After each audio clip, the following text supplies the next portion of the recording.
You know that sinking feeling when you realize someone you barely trust has been inside your stuff, and now all your cash is gone?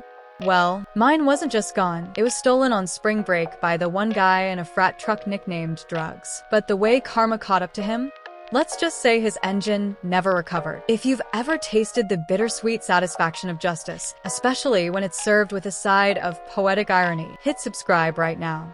Smash that like button and drop a comment about your own revenge stories. Today's tale is one where vacation betrayal met mechanical mayhem. Okay, let me set the stage. I was a sophomore in college, young, scrappy, and still figuring out who I could trust. At that time, I was dating this guy from South America. Wealthy family, polished demeanor, the kind of guy who always seemed completely in control. He was head over heels into me.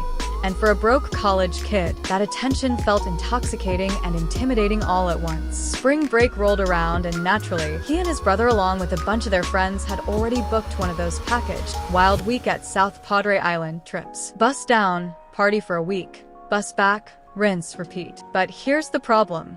There weren't any seats left. Now, I didn't want to miss out. My roommate stepped in and said her boyfriend and some of his fraternity buddies were making the drive in a truck. She vouched for me.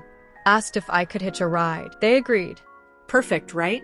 I should have heard the ominous music queuing up. Spoiler, this truck ride came with its very own villain. So on travel day, I find myself climbing into a beat-up pickup truck, surrounded by 4 guys I'd barely met. My roommate's boyfriend I kind of knew. Let's call him Mark. But the other 3, total strangers. At first, no big deal. I'm adaptable. I've always prided myself on navigating awkward social situations.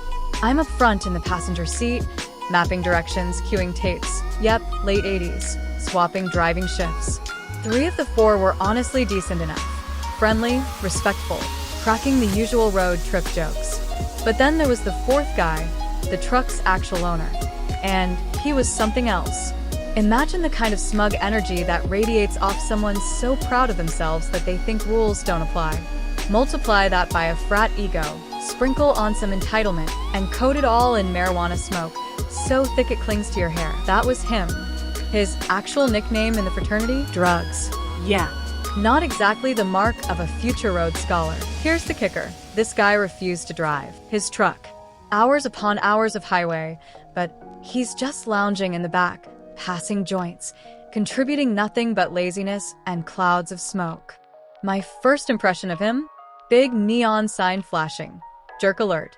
I did the polite thing anyway. Stuck it out, helped with directions, shared stories to pass the time.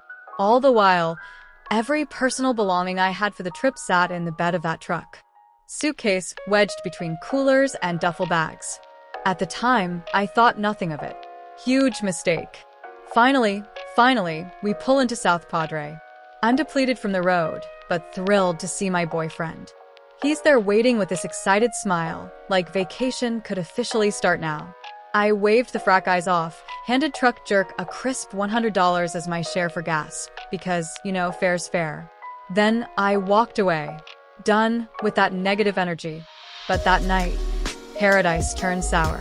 I went to get ready, outfit for the evening picked out, makeup bag, the whole routine of escape and excitement. Then I froze. My cash stash, the $300 I'd saved, carefully tucked in my suitcase, gone. Vanished. I tore through all my things like a wild animal, hoping I'd misplaced it. But no. Every last dollar had been stolen. And it didn't take me long to know who it was. The sweet guys? No way. Mark. The roommate's boyfriend? Too normal, too polite. But Drugs? The one who had lounged in the back all ride like a sulking king, never lifting a finger? My gut screamed it was him. You know that cocktail of emotions when you realize you've been stolen from? It's not just anger. It's a burning mix of humiliation and helplessness. My stomach dropped. My throat tightened. Tears just burst hot and unstoppable. My boyfriend came rushing in like, "What's wrong? What happened?" I held out my empty wallet with shaking hands. It's gone. All of it. $300. He wrapped me up and assured me he'd cover for me, which was sweet, yes, but the fire in his eyes told me he wasn't shrugging this off. His brother and their friends got heated too. College kid justice has its own kind of gravity. And suddenly, I wasn't alone in my frustration. The week went on, party beaches glistening, salty air filling days, neon bars sparking nights. I did my best to enjoy it, my boyfriend making sure I didn't want for anything. But every time I thought of drugs and his smug vibes, my chest tightened again. He thought he could just take advantage because I was the girl they barely knew. Then, almost a week later, it happened. We're at a bar, laughter mixing with blaring synth beats, everyone drunk on sun and tequila. Someone nudges my shoulder.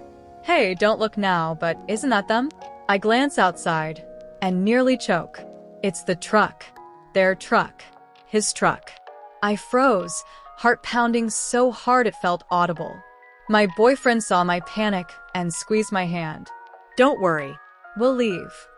But then he turned calmly and asked, which one's theirs? I just pointed, feeling like I'd signed some invisible permission slip. He and his brother stood, their faces sharpened, no jokes, no play. We'll be right back, my boyfriend said. And before I could blink, they vanished out the door. I stayed inside, nervously sipping water, ears straining for a commotion. Minutes passed. The world hummed along outside. No explosion, no yells. They came back, calm as they'd left, and my boyfriend whispered in my ear, let's go. That night we danced like nothing was wrong. Laughed, kissed, reveled. I didn't know exactly what had happened, but some invisible weight lifted. It wasn't until days later, at the Brownsville airport of all places, that I learned the secret. We were waiting for our flight when he leaned over casually and said, oh, by the way, drugs? He screwed. My eyes widened. What do you mean? That mischievous smile. We put sand in his gas tank. Within an hour of leaving, that truck'll be toast. I sat there stunned. Part of me gasped, hand to mouth. But, oh, the other part of me thrilled at the symmetry of it. He'd stolen my money, the security of my trip. And now? His precious truck, his pride, was silently sabotaged. Poetic doesn't even cover it. Sure enough, days later, the roommate relayed. They broke down an hour out. Truck completely shredded. They spent 2 extra days stranded, piecing together disasters. Fuel system fried. Pump gone. Even the engine had to be replaced. And Daddy? Super pissed. Jerk lost his truck privileges permanently. He'd stolen my spring break cash, but the universe, or maybe just a South American boyfriend with sand, had extracted the real toll. Justice didn't arrive screaming in his face. It hit where it hurts more. His pride, his privilege, his shiny toy. His friends probably teased him for months. His reputation? Toasted like his engine. And me? I walked away lighter. My money never came back, but my power did. It was the kind of ending that makes you smirk to yourself at random years later. Like, hope you enjoyed that gas station burrito. How was the 2-day breakdown? Revenge doesn't always come from elaborate schemes. Sometimes it's one simple, gritty grain of sand. And in life, the people who take from others without a second thought eventually discover that engines, just like karma, don't run well when they've been poisoned. If that ending gave you chills, hit that like button. It tells the algorithm this story deserves justice too. Share this with a friend who'd appreciate sand in the tank level karma, and don't forget to subscribe for more satisfying stories of payback. And I got to ask, what's the most unforgettably perfect revenge you've ever seen play out? Drop it down below. I'll be reading every single one.